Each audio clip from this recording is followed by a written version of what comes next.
Vietnam का युद्ध 20वीं सदी के सबसे भीषण संघर्षों में से एक था। उस वक्त की बात थी जब दर्जनों नागरिक, सैन्य इकाइयों के समूह और अनगिनत सैनिक युद्ध के मैदान पर मारे गए थे। चारों तरफ गोलीबारी, लोग एक दूसरे को मार रहे थे।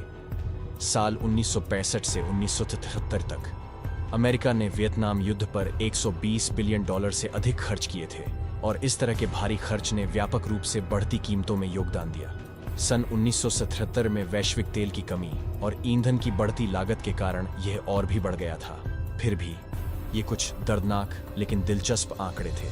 आइए उस वक्त की कुछ अनोखी बातों के बारे में जानते हैं। इनमें सबसे पहली चीज थी कि राष्ट्रपति कैनेडी अमेरिकी सेना को वियतनाम से बाहर निकालना चाहते थे, लेकिन राष्ट्रपति जॉन एफ कैनेडी को पता नहीं था कि संयुक्त राज्य अमेरिका को वियतनाम युद्ध से कैसे दूर लाया जाए।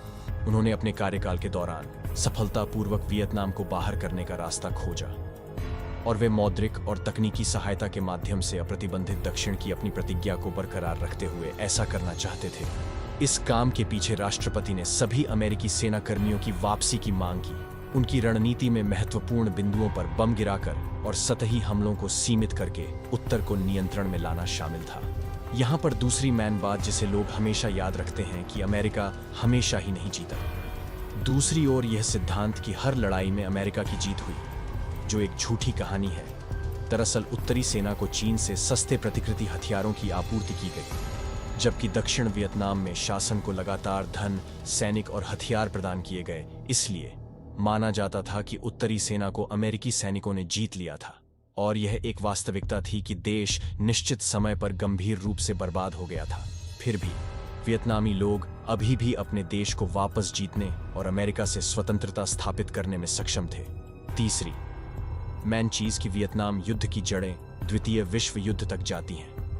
वियतनाम युद्ध से पहले वियतनाम फ्रांस द्वारा औपनिवेशित था और जैसे ही द्वितीय विश्व युद्ध शुरू हुआ, फ्रांस और जापान इंडोचीन का और अधिक शोषण करने और अपनी लड़ाई को बढ़ावा देने के लिए एक साथ आए।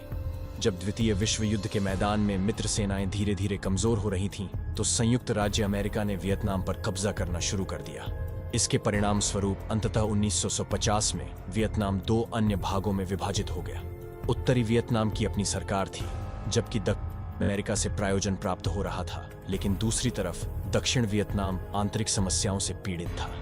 एक और मुद्दा क्षेत्रीय आम लोगों की कीमत पर राज्य का योगदान था, जिसमें लोगों को अक्सर भूमि धारकों के लिए किराएदार मजदूरों के रूप में काम करने के लिए मजबूर किया जाता था, जो कि फ्रांसीसी उपनिवेशीकरण समय सीमा के दौरान उपयोग की जाने वाली धांधली प्रणाली को दर्शाता था।